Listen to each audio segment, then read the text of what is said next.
स्वास्थ्य, शिक्षा और चिकित्सा ये दोनों में पिछड़ा है अपना चित्रकूट जनपद।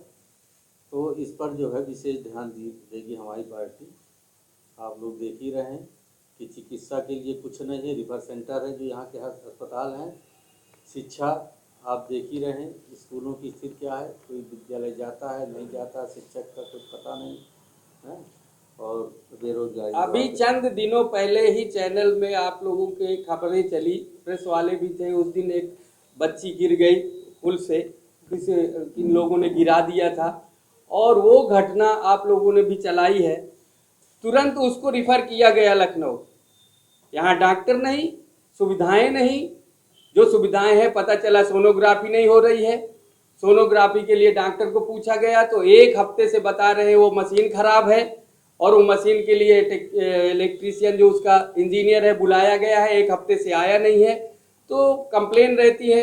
मुझे तो लगता है उस सोनोग्राफी मशीन में उत्तर प्रदेश चित्रकूट के जितने लोगों ने सोनोग्राफी कराई होगी उस गिनती को आप लोग देखिए। आप लोग पत्रकार हैं, पूछिए जाकर के अपने हॉस्पिटल में कि कितने लोगों ने सोनोग्राफी कराई है, उसका डाटा तो होगा। जायदाद से संबंधित और ये घटनाएं छोटी मोटी तो अक्सर होती रहती है, मार पिटाई है, छोटी मोटी नहीं है, बड़ी घटना है। नहीं ये छोटी मोटी घटनाएं सरकार का कोई भय नहीं है। ये कहीं जो बड़ा जो उस तरह का बड़ा दबंग होता है वो छोटे लोगों को दबाए रहता है। और जब यही छोटे लोग हैं यदि थोड़ा सा उठ गए तो इनकी हत्या कर दी जाती है। और यही सब चीज़ें हैं, इस पर सरकार को ध्यान देना चाहिए कि किसान हमारा अन्नदाता है, और जो भी किसान जाता है तहसीलों पे देखिए बिना पैसे के कोई काम नहीं होता, चक्कर लगाते रहते हैं, यहाँ तक कि छोटे बाबू से लेकर के अधिकारी तक इन्वॉल्व रहते हैं।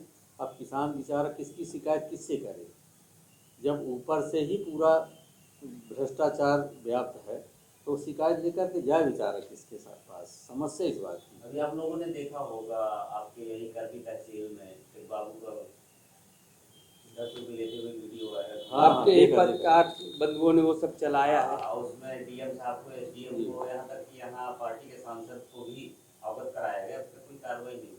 उस विषय में आप लोग पता है कार्रवाई हम लोग तो आवाज ही उठा सकते हैं, सरकार से एक उम्मीद लगाते हैं, राष्ट्रपति जी से, गवर्नर जी को ज्ञापन पहुंचाते हैं, यही हम लोग कर सकते हैं।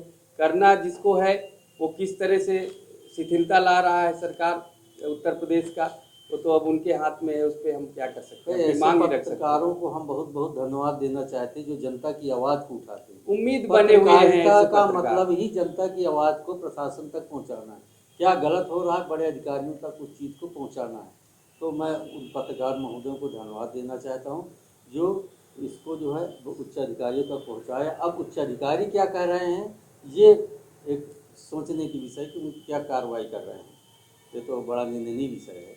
पूरा साक्ष्य के साथ आप लोगों ने चीज़ को रखा है और उम्मीद है भ्रष्टाचार निवारण में सरकार फेल रही। हमारा सवाल ये है कि आप इस विषय में तो बता ही सकते हैं। हम लोग प्रभु श्री राम की तपोस्थली चित्रकूट में पैदा हुए, और ये भारतीय जुमला पार्टी प्रभु राम के नाम पर चंदा करके चंदे की चोरी किया कि किस तरह से राम मंदिर पे पैसे का गोलमोल हुआ, रजिस्ट्री पे किस तरह से गोलमोल हुआ, करोड़ों रुपए का उस पर गमन किया गया। तो ये जब राम के नहीं है किसी काम के नहीं है। और ये चित्रकूट में जब ऊपर से यही चीज चल रहा है तो नीचे भी चल रहा है, वहां पर सिस्टम सब गड़बड़ाया हुआ है, क्या करें।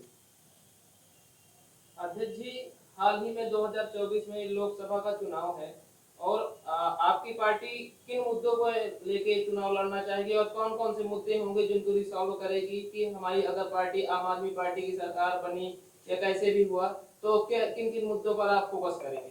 देखिए, इंडिया अलायंस हमारा बन चुका है।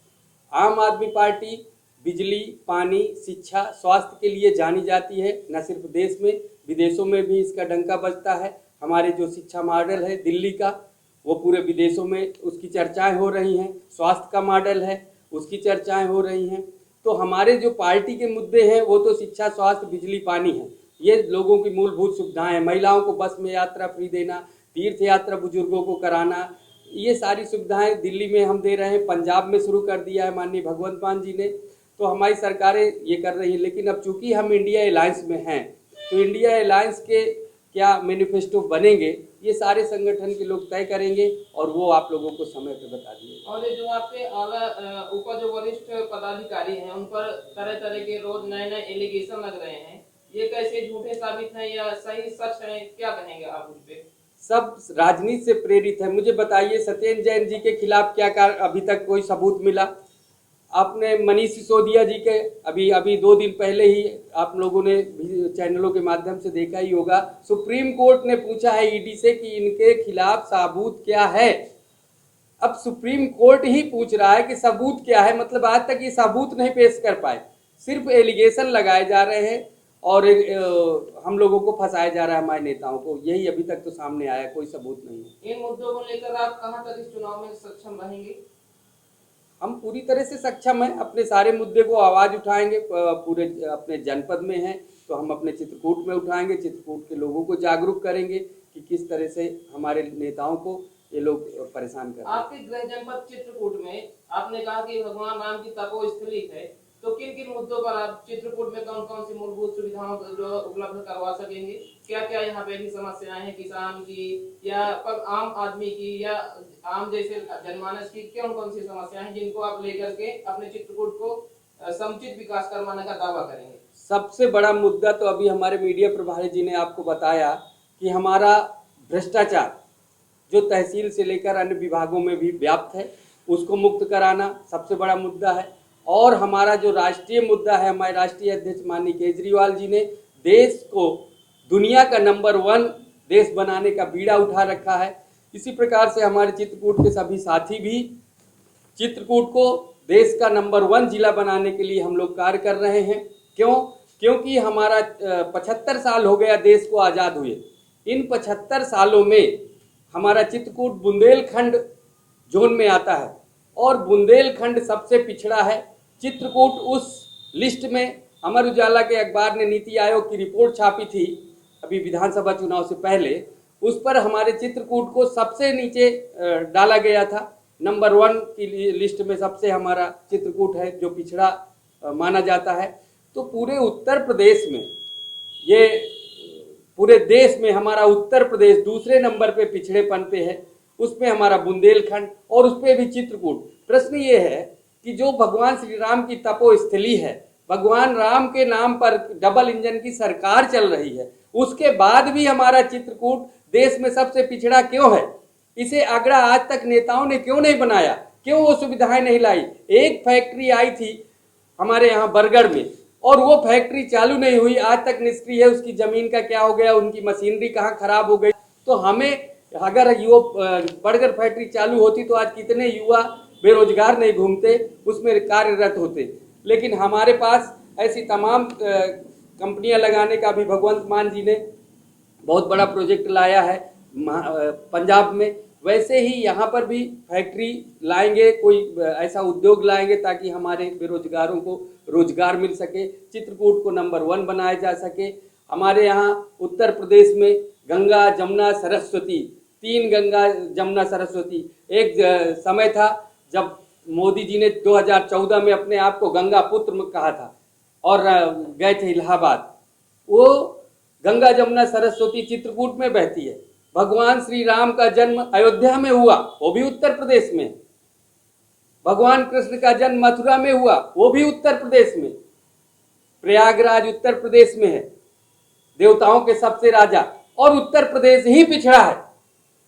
सारे देवी देवता यहीं पर पाए जाते हैं, लेकिन फिर भी पिछड़ा है और उसमें हमारा चित्रकूट और पिछड़ा है। 2 करोड़ नौकरी नहीं दे पाए, युवा आक्रोशित हैं। 15 लाख नहीं दे पाए, लोग पूरे देश के वोटर अपने आप को ठगा हुआ महसूस कर रहे हैं। किसान अलग परेशान है, जवान अलग परेशान है।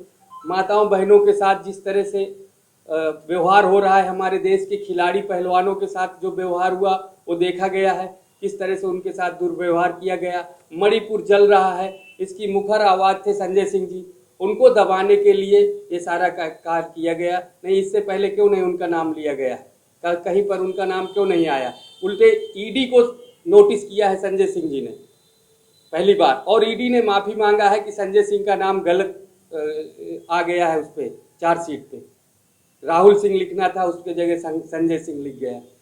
तो ईडी की जो अभी तक की ये है FIR है, 3000 कंप्लेनें हैं, उनमें 95% विरोधियों की है। विरोधियों को दबाने के लिए, डरवाने के लिए ईडी का प्रयोग कर रही है भाजपा सरकार, और उसी संदर्भ में हमारे संजय सिंह के ऊपर कार्रवाई की ये गई। लोकतंत्र की एक तरह से हत्या है। आपको चुनाव लड़ना है, आप पब्लिक के बीच में जाइए, पब्लिक का समर्थन लीजिए, और इसका ये मतलब नहीं है कि आप किसी पार्टी का, किसी विरोधी पार्टी को, उसके नेताओं को उठा करके बंद कर दीजिए तो अघोषित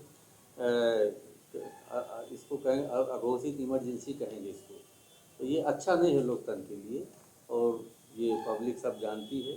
पब्लिक हाल ही में अभी देवरिया में एक घटना हुई, दिल दहला देने वाली घटना हुई, इस विषय में आपका क्या कहना है? सरकार की नाकामी, कानून व्यवस्था, एक देवरिया पूरे उत्तर प्रदेश में ये आए दिन आप लोगों के प्रेस के, अखबार के माध्यम से, सोशल मीडिया के माध्यम से खबरें आती रहती हैं, और सभी जिलों में दर्दनाक घटनाएं हो रही हैं। क्या देवरिया, क्या चित्रकूट, कोई अछूता नहीं है। कहीं चोरी, कहीं डकैती, कहीं हत्या, कहीं बलात्कार, इसकी घटनाओं से अखबार पटे रहते हैं। तो इसमें एक देवरिया ही नहीं है, हर जिला, मुझे लगता है लगभग सभी जिलों में कोई ना कोई घटनाएं घट रही है। ये देवरिया एक नमूना है, एक एग्जाम्पल प्रस्तुत किया है कि ये एक बहुत बड़ा प्रश्न चिन्ह है आपकी तहसील। उस पे संजय सिंह का नाम ऐसे व्यक्ति के कहने पे लगा दिया गया जो 24 घंटे पहले सरकारी गवाह बना। इसके पहले उस गवाह ने मुलजिम रहते हुए कभी संजय सिंह जी का नाम नहीं लिया है। आम आदमी पार्टी पूरे उत्तर प्रदेश में इसका विरोध प्रदर्शन कर चुकी है। आज इसी संदर्भ में प्रेस वार्ता बुलाई गई है। 2024 में मोदी इंडिया से चुनाव हार रहे हैं। इसी बौखलाहट में इंडिया गठबंधन की मजबूत आवाज संजय सिंह को गिरफ्तार किया गया। 12 घंटे ईडी की रेड चली, संजय सिंह के घर का कोना कोना छान मारा, लेकिन मिला कुछ नहीं। इसके बावजूद उन्हें गिरफ्तार कर लिया गया। ईडी भाजपा के दबाव में काम कर रही है। संजय सिंह को गिरफ्तार करने से पहले सम्मन तक नहीं भेजा गया। सांसद संजय सिंह के खिलाफ यह पूरा मामला फर्जी, बेबुनियाद और राजनीति से प्रेरित है। हम लोग इससे डरने वाले नहीं हैं। आम आदमी पार्टी के सिपाही इससे डरने वाले नहीं हैं। संजय सिंह की लड़ाई जारी रहेगी, सारे साथी उसमें सहयोग करते रहेंगे। आम आदमी पार्टी उत्तर प्रदेश प्रभारी सांसद संजय सिंह की ईडी द्वारा गिरफ्तारी से जनमानस में भारी रोष है। यह कार्रवाई मोदी अडानी के भ्रष्टाचार के खिलाफ इंडिया की मजबूत आवाज, संजय सिंह की आवाज को दबाने की साजिश है। संजय सिंह की गिरफ्तारी से नाराज कार्यकर्ताओं ने पिछले दिनों में यूपी सहित पूरे देश भर में विरोध प्रदर्शन किया। आज की प्रेस वार्ता में मोदी सरकार पर जमकर निशाना हमारे साथी पूरे प्रदेश में साध रहे हैं आज की प्रेस वार्ता बुला करके, और आप सबको इसका मैसेज दिया जा रहा है कि सभी कार्यकर्ता आम आदमी पार्टी के आक्रोशित हैं, और इसी की प्रेस रिपोर्ट आपको प्रेषित की जाएगी।